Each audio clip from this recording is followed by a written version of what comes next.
नमस्कार। आज मैं प्रकृति के एक अजूबे लगने वाले विषय क्या अविकल अंतर्द्वंद मौलिकता पर दुधारी तलवार की भूमिका में साबित हो सकता है पर व्याख्यात्मक विचार साझा करना चाहता हूँ। आशा है कि यदि पढ़ने के बाद कुछ अलग मिलता लगे तो कृपया अधिक से अधिक लाइक, सब्सक्राइब, शेयर करने का कष्ट करें।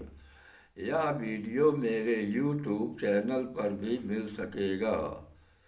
सर्वप्रथम विश्व स्तर पर हेगल ने ऐतिहासिक द्वंद्वात्मक भौतिकवाद का खुलासा किया, जिस पर आगे चलकर मार्क्स एंगल्स ने द्वंद्वात्मक भौतिकवाद का जोड़ लगाकर इसे विश्व के जड़ चेतन तक के क्रियाओं प्रक्रियाओं के परिधि तक स्थापित करने में शायद सफल होते लगे। लगभग इसी को बुनियादी आधार बनाकर इत्यादिक सोच भी अपनी व्याख्याओं में अविकल आंतरिक अंतर्द्वंद की व्यापकता थोड़ा और आगे बढ़ाते हुए ब्रह्मांड पूर्व के स्पेस की अज्ञात व अव्यक्त क्रिया प्रक्रियाओं में आप रूप में गतिशील होने की आशंका जाहिर करता लगा।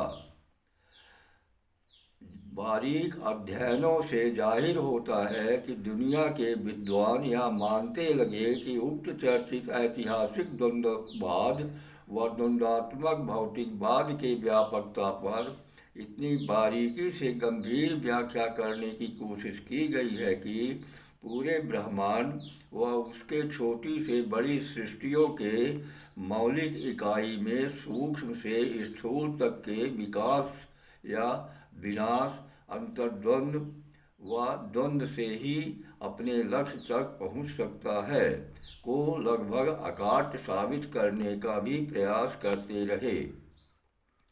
हालांकि अधिकांश विद्वान चीन, मिस्र, यूनान को भी भारत के प्राचीनता के समकक्ष जोड़ते हैं।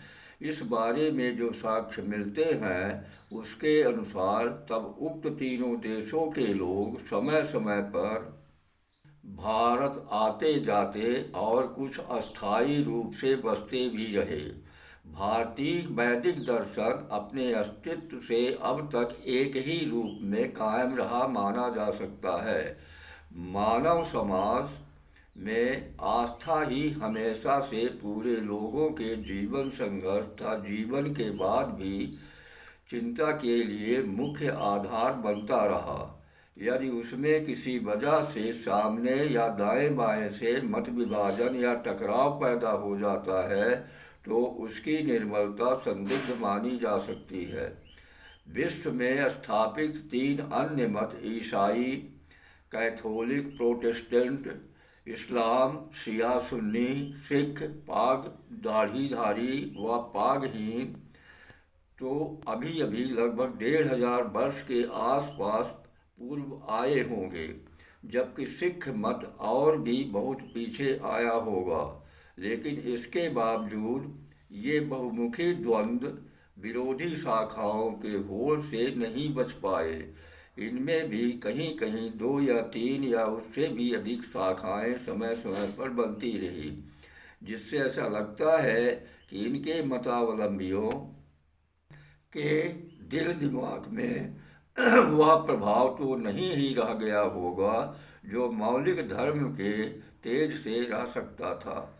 जहाँ तक हिंदू दर्शन की बात है, यह सोच अपने उद्गम के वक्त शायद प्राकृतिक सोच से जूझ रही हो सकती है। कुछ समय बाद संभवतः बहुत ही कम अंतराल में इसमें अनिश्वरवादी खट दर्शन एक समानांतर मतभेद लेकर उभरे।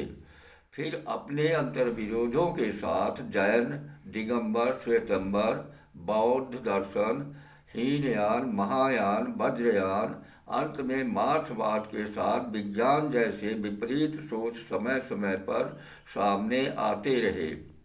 नतीजतन एक समय भले भारत विश्व गुरु शायद अपने प्रसिद्ध प्राचीन पौराणिक ग्रंथों में चर्चित ईश्वर के अस्तित्व के घोषणा के कारण का खिताब जीतने में सफल होता लगा, किंतु फिर भी गनीमत रही कि ये शाखाएं भले ही विपरीत निष्कर्ष वाले रहे हों, पर रहे निश्चित धर्म के खांचा के चौहद्दी के अंदर ही। इसलिए यह दर्शन भारी बहसी दबावों के झेलते हुए भी आज तक अपने खास दबदबे के साथ कायम रह पाया होगा। लेकिन अविकल अंतर्द्वंद दो धारी तलवार कैसे? लंबी गुलामी झेलने के बाद भारत को आज़ादी मिलने व समानता के अधिकार से पोषित संविधान का सहारा पाकर समाज के शोषित पीड़ित वर्गों के बीच जागरूकता हेतु लगभग 77 साल के अंदर सवर्ण समाज द्वारा धर्म विश्व व्यवस्था में पुरोहितवाद के साथ पादरीवाद व मौलवीवाद लगभग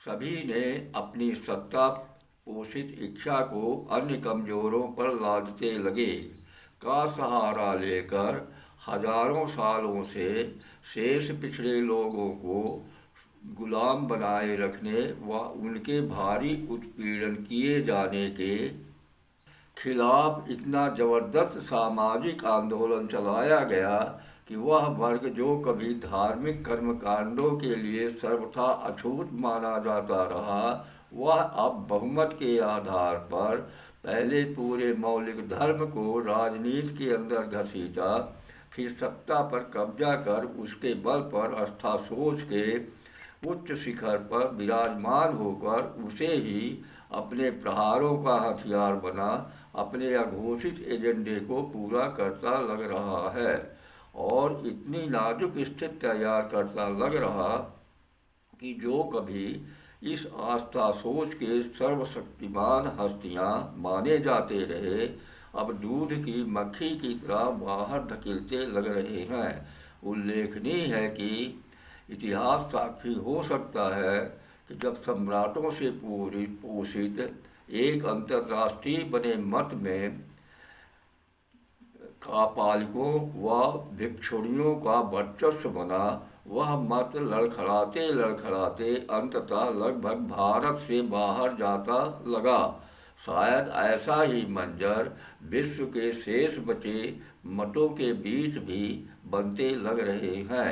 उनका जो भी स्वरूप अभी बना दिख रहा है, शायद वह संबंधी सोच के प्रभाव से नहीं बल्कि सत्ताओं के संरक्षण के कारण माना जा सकता है। यदि कोई भी धर्म राजनीति बन अपनी मौलिकता से दूर हो जाएगा, तो आशंका है कि कहीं यही हस्र अति प्राचीन हिंदू दर्शन के जमीनी तौर पर गायब होने तबाही से तो नहीं जुड़ जाएगा। ऐसा लगता है कि शायद इसी स्थल पर अविकल अंतर्द्वंद मौलिकता पर दो धारी तलवार साबित होता लग सकता है।